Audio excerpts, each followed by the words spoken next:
Bonjour à tous, Xavier Chapon, directeur de la gestion cotée et de la dette privée chez Arkea Asset Management. Je suis là aujourd'hui pour vous parler de l'année 2025, de la situation des marchés, des perspectives 2026 et surtout vous parler des fonds que l'on souhaite mettre en avant cette année compte tenu du contexte. Tout d'abord l'année 2025, où nous avons pu avoir une forte volatilité des marchés du fait de l'annonce de Donald Trump le 2 avril dernier sur les taxes douanières auprès des autres États du monde. Et nous avons eu évidemment derrière des marchés financiers qui ont fortement baissé, mais compte tenu de cette configuration-là, Donald Trump a réagi, a revu sa négociation et nous avons eu un rebond significatif des marchés. 2025 a été une année de belles performances sur les marchés d'actions. Si l'on regarde le marché américain, nous avons un marché américain qui a fait à peu près 17% de performance. En ce qui concerne la zone euro, nous avons un CAC qui a plutôt fait 10%, l'Eurostoxx 50 qui a fait de l'ordre de 17%. Et si l'on regarde les marchés émergents, nous avons des marchés émergents qui ont particulièrement bien performé. Si l'on regarde la Chine, on a fait 92% de performance et 36% pour la Corée du Sud. Et le Japon est autour de 26%. Donc globalement, des marchés actions qui ont très bien performé. Qui ont très bien performé, oui, mais avec une forte volatilité. Également avec des évolutions en termes de devises qui sont très significatives, un dollar qui a fortement baissé contre la zone euro, et si l'on ramène les performances du marché américain en euros, nous avons des performances qui sont proches de zéro. Et c'est à peu près la même chose pour le yen et le marché japonais.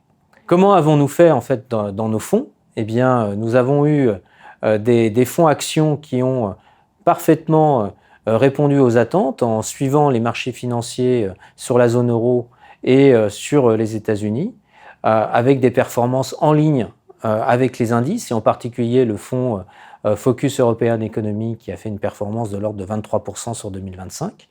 Et nous avons des marchés obligataires qui, eux, se sont comportés différemment, puisqu'en fait, nous avons eu des taux qui globalement ont remonté, mais grâce aux coupons courus, nous avons eu des fonds qui ont été capables d'apporter des performances autour de 4 et 5% en fonction du type de risque qui était pris.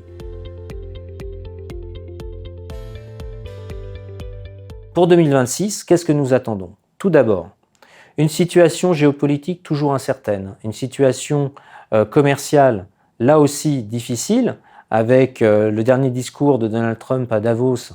Nous avons bien vu que les risques en termes de taxes douanières sont toujours présents, et donc des négociations bilatérales à venir. Et cela signifie bien que le multilatéralisme aujourd'hui disparaît dans l'économie mondiale et que nous allons avoir des États qui vont négocier les uns avec les autres. Deuxième élément, la situation économique interne en zone euro. Nous avons des États qui aujourd'hui vont émettre de façon massive en termes de dette obligataire, en particulier l'Allemagne et la France. L'Allemagne du fait de son plan de relance, et dans cette configuration-là, des risques en termes de taux longs, de voir ces taux remonter encore de façon un peu plus importante. Dans cette configuration-là, nous avons un certain nombre de fonds qui sont tout à fait capables de répondre à cette problématique-là. Tout d'abord, sur les marchés obligataires, nous avons le fonds Shell-Share Flexi Short Duration et le fonds Shell-Share Optimal Income qui sont parfaitement dans cette dynamique et qui sont capables de capter en fait les différents niveaux de volatilité pour aller chercher de la performance là où il y en a. Du côté du high yield, nous avons Shell-Share Euro High Yield. Et un point aussi important, c'est que nous lançons cette année un fonds de dette émergente. Et compte tenu de la configuration mondiale actuelle et de l'économie mondiale, on voit bien que les pays émergents aujourd'hui sont en train de tirer leur épingle du jeu et ont des entreprises qui sont capables de vraiment concurrencer les entreprises occidentales. Donc, il est très important pour nous de pouvoir se positionner sur ce segment d'investissement. Et encore un autre point, pour ce qui concerne les fonds actions classiques, nous avons la souveraineté qui revient au goût du jour. Les secteurs de la défense sont de nouveau bien orientés depuis le début de cette année, pour une bonne raison, c'est que la situation géopolitique est toujours instable. Nous voyons bien la situation iranienne, nous avons vu ce qui s'est passé au Venezuela en tout début de ce mois-ci, et nous avons toujours la situation au Proche-Orient entre Israël et la Palestine qui reste toujours extrêmement compliquée.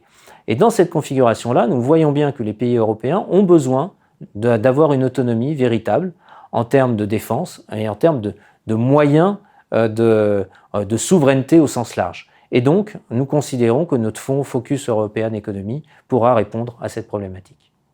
Merci à tous.